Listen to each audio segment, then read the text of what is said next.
and meet some of the people behind the objects. A cotton top and bottom, striped pink and red, drawstrings down the front. To whom did they belong? What are we looking at here? We're looking at a set of clothes that I wore as a prisoner in North Vietnam. Do you know how many days you were in captivity? 6 years and 4 months.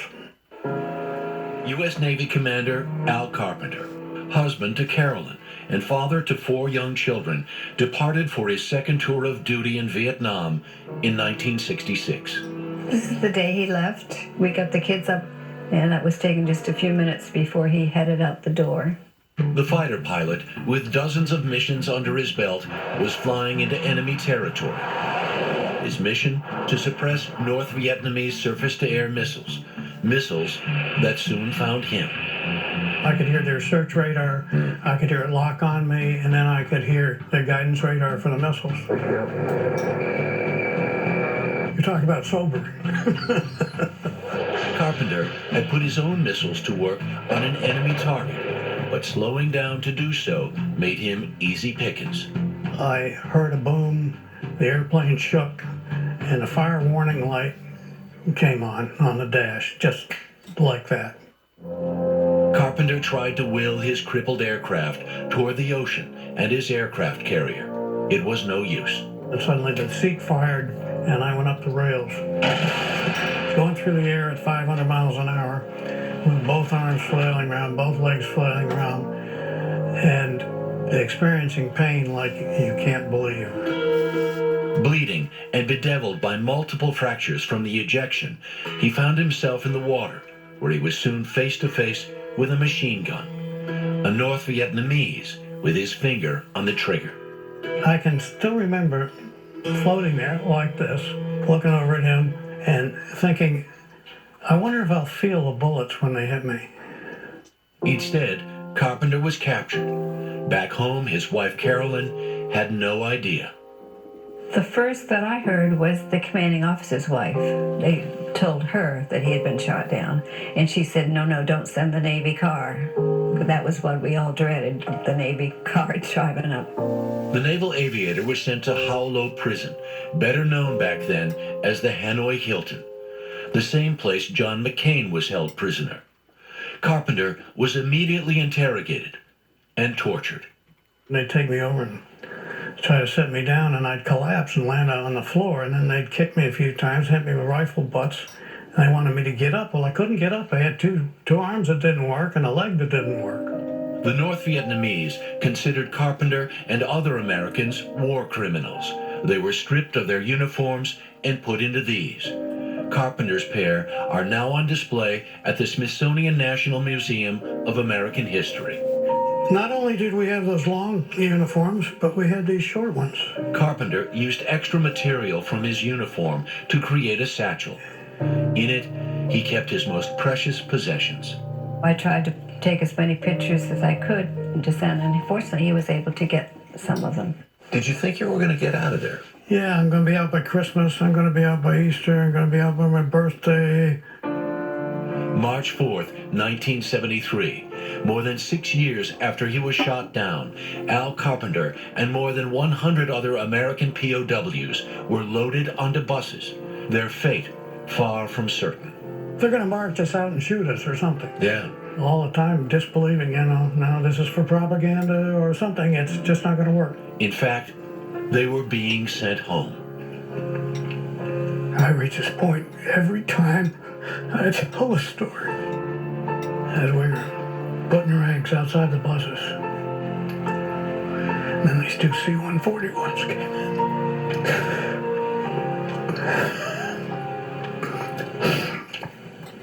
The most beautiful representation of American might, success, everything good about America was demonstrated in those two airplanes.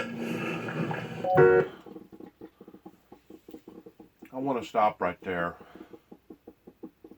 I have a personal message to give to our current President of the United States. I spoke briefly yesterday evening in the aisle of Lowe's to a veteran who fought in Vietnam. We sat and talked for probably 45 minutes before we finally departed. As he was telling me his story about various things that he had been involved in, I knew that the depth of that in which what he was talking about was in fact true. Very true, right down to the core of men and women that sacrifice so much for the American dream and for the American way of life that we currently have today. To sit and watch a story like this just intensifies the moment towards not only that person's story that I heard yesterday, but thousands others just like it. Thousands others. And to think that we had, or still have, a president that done John McCain the way that the President of the United States done John McCain, goes beyond hurtful, goes beyond despisable or disrespectful. It actually falls into the core of being an element of, I hate to even use the word because of what obviously that has just recently happened pertaining to the impeachment hearings and trials, but I'm going to go ahead and use the word anyways. It reaches the level of treason.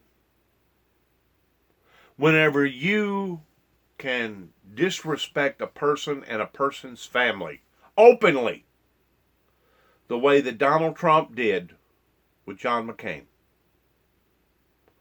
reaches a whole different level to think that them men and women over there who was captured, who sacrificed so dearly for the American dream, was treated by an American president the way that John McCain was treated pertaining to Donald J. Trump. They lowered the flag. They raised the flag. They lowered the flag. And finally, John McCain got the proper burial that John McCain should have gotten in regard to him being an American hero. You see, Mr. President, whenever you disrespect one, you disrespect all. You disrespect the whole branch, the whole unit, by disrespecting John McCain. And it was Donald Trump that created this biased type atmosphere, not only then with John McCain, but it was Donald Trump who has created this biased type atmosphere in regards to the wheels not turning properly the way that they should up in the White House. So for the record, this one's on them, Mr. President. This story that I'm going to document and put on my Facebook, this one was for the American military might of us having what we have today in honor of our men and women in uniform. Carpenter boarded one of those C-141s, which brought him to Clark Air Base in the Philippines. In the NBC archives, we found this: Carpenter and other POWs singing the Lord's Prayer after landing.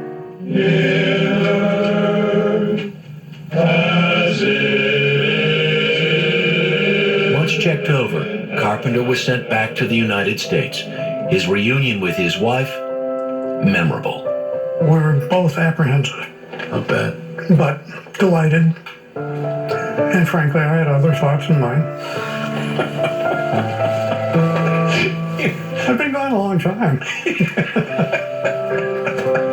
His little children, not so little anymore. This is the day that he His little children, not so little. Other thoughts in mind. I've been gone a long time. His little children, not so little anymore. this is His little children, not so little anymore. this His little children, not so little anymore. Think about all that precious time. All those precious moments.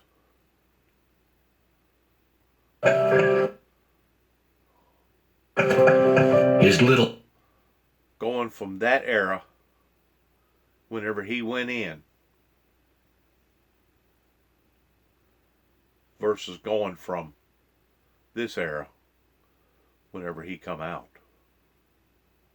Think about the span of lost memories, of lost time, of lost emotions, of lost ideals, dreams, pleasures. Plus, think about the pain and the anguish that that individual was going through during the time that he was captured. Think about that when you think about our men and women in uniform. Mr. Donald J. Trump, the President of the United States of America. Think about those things, of how many suffered, thousands upon thousands upon thousands of families that done without those good times, that done without their daddy being there, in addition to the suffering and the anguish that those men and women had to go through.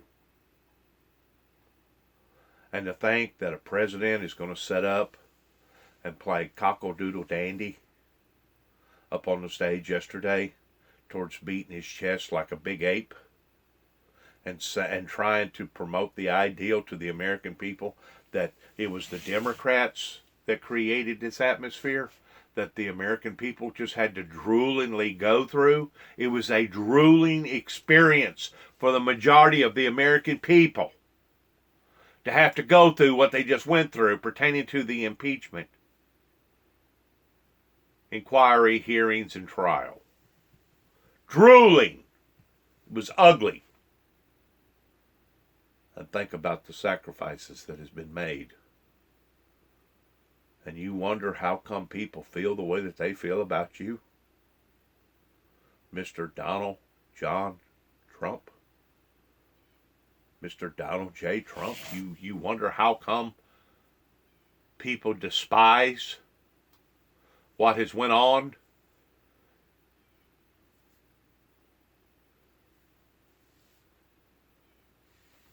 We're living in one of the saddest moments of history of the American people. And I pray to God that they will wake up to realize what has just occurred right in front of their very eyes.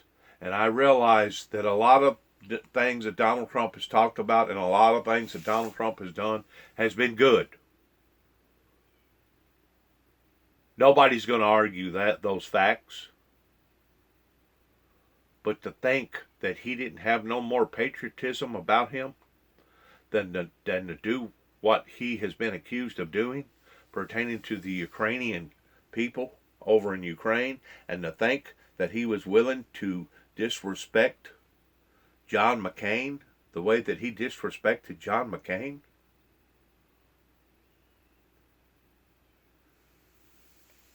It is so sad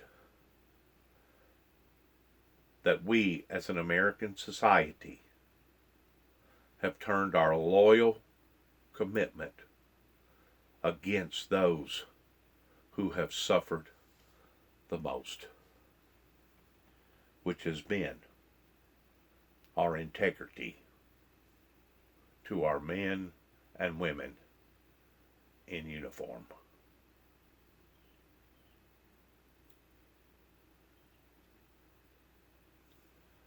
They've grown a little. Carpenter is a man who served proudly and suffered immeasurably. But he is a man who wants no sympathy. That, he says, should be reserved for the families of those who did not return. What do you want people to know when they see them? As a representation of all of us. Close to 600 POWs and countless numbers of people who didn't survive the war. And it's a representation of all of that.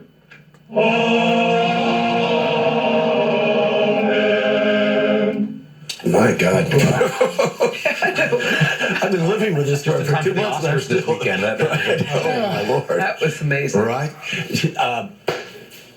Carpenter is an amazing guy, as you can see. And he likes to say he celebrates 2 birthdays. His regular birthday, and then remembering the day he actually was released in March. So he gets together with his wife, and they pop a little champagne, and he says, it was then that I actually began to live again. 1973. Wow. Right? Beautiful. That description of that C-130 is like everything in the world, isn't it? Totally. And to have been able to withstand that and then come back and be able to tell that story and the value that he has in who we are and where we're from is just, it's profound. But also back to your original point about going to the Smithsonian. It is profound. It's just as much profound in what these men and women sacrificed for the freedoms and the dreams of the American people as it is profound of what the American people has recently just got through having to go through on account of a president that was acting unpresidential pertaining to our friends, pertaining to our partners, pertaining to our allies, the Ukrainian people.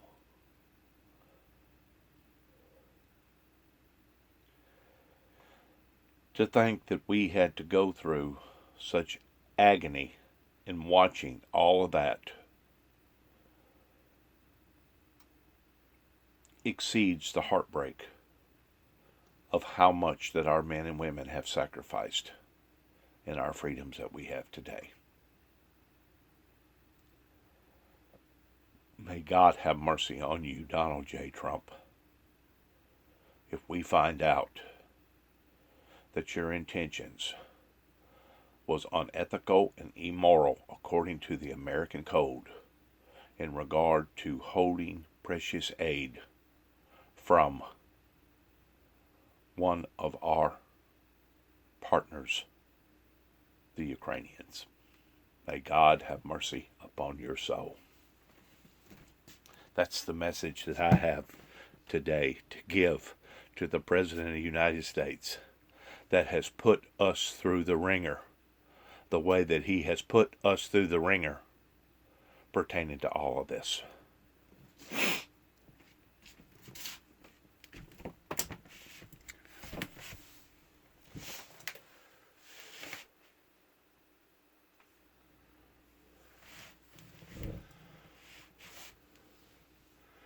God bless America,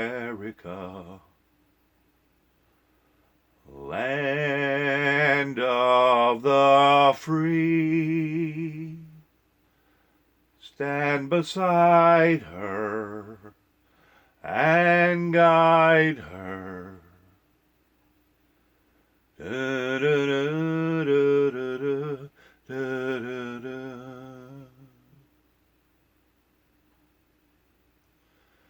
God bless our men and women in uniform. And God bless those who are willing to sacrifice the ultimate sacrifice for the American dream. Thank you for listening. And good luck to all of us who are seeking a divine, righteous path the path of fairness and righteousness, the path of free, fair, open elections and democracy for the world. God bless America and shalom.